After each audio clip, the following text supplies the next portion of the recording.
Iran और Israel के बीच चल रही जंग ने भयानक रूप ले लिया है।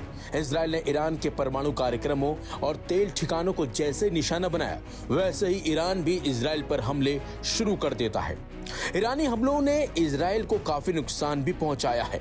ईरान जिस तरह से इजराइल पर सटीक हमले कर रहा है, उससे अंदाजा लगाया जा सकता है कि ईरान भी अच्छी टेक्निक के साथ इस युद्ध में उतरा है।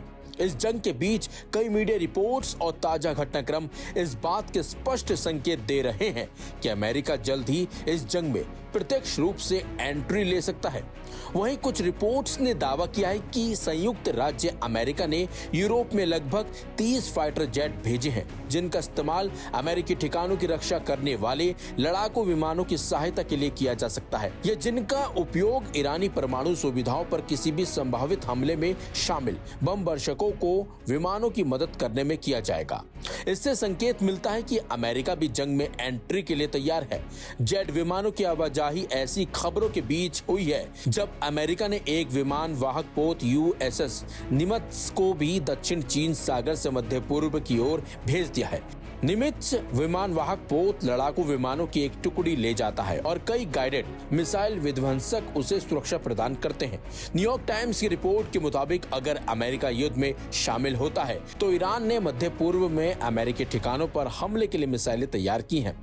इसी बीच एक रिपोर्ट में दावा किया गया है कि ईरान के सर्वोच्च नेता अयातुल्ला अली खमेनी ने अपनी शक्तियां ईरानी सेना को सौंप दी है। बाकायदा ये दावा ऐसे समय में किया गया है जब हाल ही में अमेरिकी राष्ट्रपति डोनाल्ड ट्रंप ने ईरान को सरेंडर करने की खुली धमकी दे दी है। अयातुल्ला खमेनी ने ईरानी सेना की सबसे बड़ी इकाई इस्लामिक रिवॉल्यूशनरी गार्ड कॉर्प्स यानी कि IRGC को नियंत्रण सौंप दिया है। बता दें आपको, 1989 में सत्ता संभालने के बाद से खमेनी ईरानी सेना को कंट्रोल कर रहे थे। Aim right, achieve big. At KR Mangalam University, we provide you the platform to turn your dreams into reality. At KR Mangalam University. इसी बीच खमेनी ने एक बार फिर इजराइल को धमकी दी है। एक्स पर पोस्ट करते हुए खमेनी ने कहा, हमें आतंकवादी जायोनी शासन को कड़ा जवाब देना चाहिए। हम जायोनी वादियों पर कोई दया नहीं दिखाएंगे। जबकि इससे पहले ट्रंप ने दावा किया है कि अमेरिका को पता है कि खमेनी कहां छिपे हैं और वो कभी भी उन्हें खत्म कर सकता है। ट्रंप ने कहा था, हम ठीक जानते हैं कि सर्वोच्च नेता कहां छिपे हैं। हम उन्हें अभी नहीं मारेंगे, कम से कम अभी के लिए तो नहीं। हमारा धैर्य जवाब दे रहा है। ट्रंप ने ईरान को बिना शर्त सरेंडर करने को कहा है। वहीं खमेनी ने ट्रंप को सरेंडर वाली धमकी पर जवाब देते हुए जंग का ऐलान कर दिया है। खमेनी ने सोशल मीडिया पर एक पोस्ट में लिखा, जंग शुरू। अमेरिका और इजराइल सीधे सीधे ईरान को धमका रहे हैं, जबकि ईरान भी पीछे हटने को तैयार नहीं है और उसने भी अमेरिका और इजराइल को मुंहतोड़ जवाब देने का ऐलान कर दिया है और वो लगातार इजराइल पर मिसाइलें भी दाग रहा है।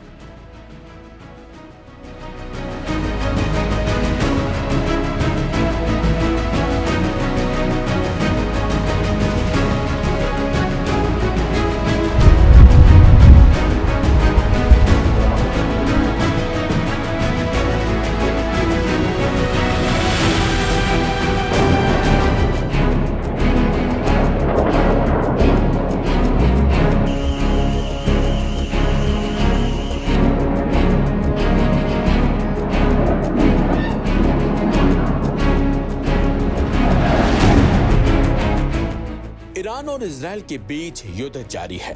दोनों तरफ से जमकर बमबारी हो रही है। इस युद्ध में अब तक 220 से ज्यादा लोग मारे गए। ईरानी हमलों में इजराइल को काफी नुकसान भी हुआ है। तेहरान टाइम्स की रिपोर्ट के मुताबिक ईरान ने इस बार इजरायली खुफिया एजेंसियों अमान और मोसाद के मुख्यालय को निशाना बनाया। रिपोर्ट में दावा किया गया कि हमले के बाद जब एक फॉल्स अलार्म ने इजरायली इलाकों में घबराहट फैलाई, तब सोमवार की सुबह ईरान ने एक दूसरी मिसाइल वेब लॉन्च की थी। रिपोर्ट के मुताबिक यह हमला सीधे इजराइल द्वारा कब्जा किए गए क्षेत्रों पर केंद्रित था। यह हमला मौजूदा संघर्ष की शुरुआत के बाद से 10वां बड़ा अटैक था। मीडिया रिपोर्ट्स के मुताबिक मिसाइल हमलों का मुख्य निशाना इजरायली सैन्य खुफिया एजेंसी अमान का लॉजिस्टिक्स सेंटर था, जो ग्वालिलोट में स्थित है। ये वही क्षेत्र है जहां इजरायल की सैन्य खुफिया गतिविधियों का संचालन होता है। हमले के बाद ये लॉजिस्टिक्स सेंटर जलकर तबाह हो गया। हैरानी की बात तो यह है कि मोसाद मुख्यालय पर हमला करने के बाद अमान के लॉजिस्टिक्स सेंटर पर हमला किया गया। खबर यह है कि ईरानी मिसाइलों ने अमान को पूरी तरह से नष्ट कर दिया है। मोसाद मुख्यालय के बाद संघर्ष के 5वें दिन ईरान ने इजराइल के रसद मुख्यालय पर हमला किया। तेहरान टाइम्स की रिपोर्ट के मुताबिक 17 जून की सुबह ईरान की मिसाइलों ने इजराइल में कई स्थानों पर हमला किया था। ईरान के हमलों के बाद इजराइल के अमान रसद केंद्र में कथित तौर पर आग लग गई थी। इजराइल ने केवल पार्किंग स्थल को नुकसान पहुंचाने का दावा करके हमलों को कमतर आंकने का प्रयास किया है।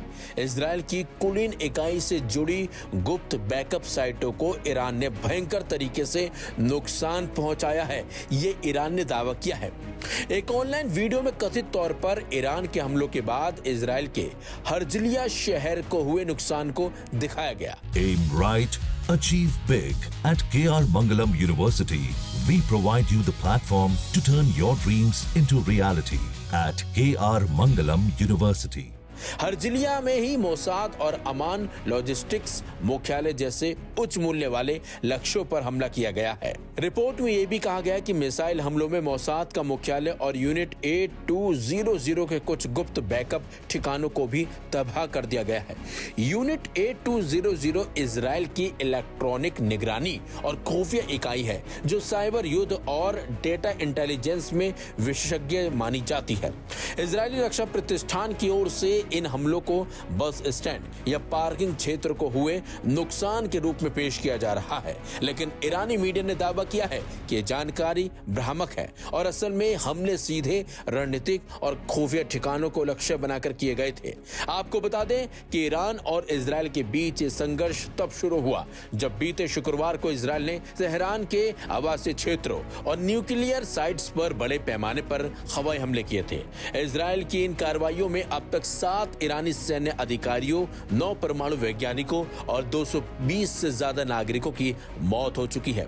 इस बीच ईरान ने इजराइल को क्षेत्र के बाकी हिस्सों में संघर्ष फैलाने के खिलाफ चेतावनी दी है। 17 जून की सुबह ईरान ने ऑपरेशन ट्रू प्रॉमिस के तहत इजराइल पर 10 से ज्यादा मिसाइलें दागी हैं।